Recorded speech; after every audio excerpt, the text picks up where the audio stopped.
Good evening, everybody. John Thompson. I'm here to present to you tonight a model I've been working on over winter break from college. It is actually not a plastic model, it's a paper model. I'm working on a model of the Andrea Doria. So I'm going to show you what I've done. It's basically a waterline model. So she looks. Now, as you can see on the starboard side, I started to add lifeboats. See if I turn off this light here, it'll do some glare for you. Hopefully it'll help. But anyway, um, I basically put lifeboats on it. I'm starting to really get in the home stretch of finishing it.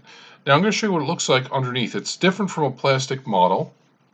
You can see here a whole bunch of frames that were glued to a triangular piece of paper I made.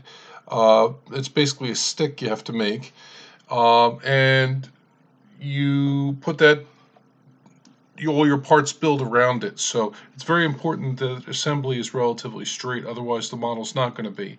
My other technique is I had to constantly weight down. I would put decks in and frames in and weight them down with books or maybe not even books, a jar of paint, needle nose pliers, things like that. Stuff I had around the house just to kind of make sure that the assembly sat flat and didn't warp. Another lesson I learned in this project was less is more when it comes to glue.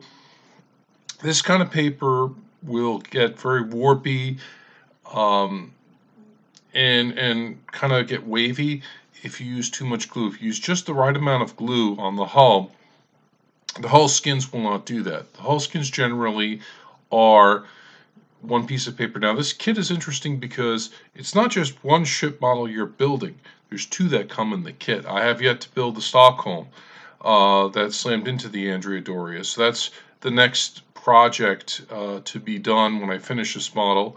But the Andrea Doria is the harder of the two. The hull construction of the Stockholm is different. So I have been kind of practicing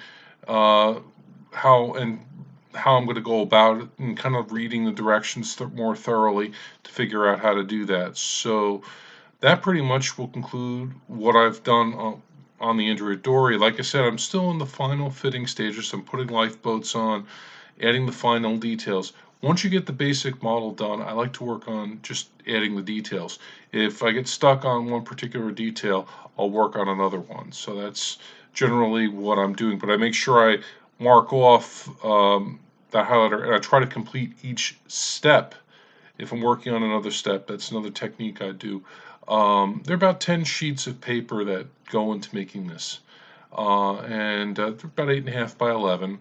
And this kit also had the option to build the sister ship Cristoforo Colombo, so there's skins for that too as well in the stern. So I did encounter some errors in the kit. Among the errors I encountered, the bridge over here. This was all, I had an issue with building the bridge and the pieces weren't long enough. That was one mistake that I had picked up on. I had to actually modify and make parts with the same paper and put that on. So that was a big thing.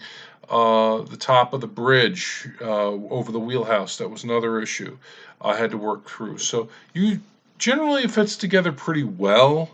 There are a couple of minor issues though that you will encounter when building this kit. I would recommend it. Again, it's a fun kit. It's different. It's different from a plastic model, and it does require a little more patience. It's not the kind of thing that you're going to get done tomorrow or the next day or next week, even in some cases. I've worked on models that'll take basically a year in some cases for paper models. So, anyway, have a great evening.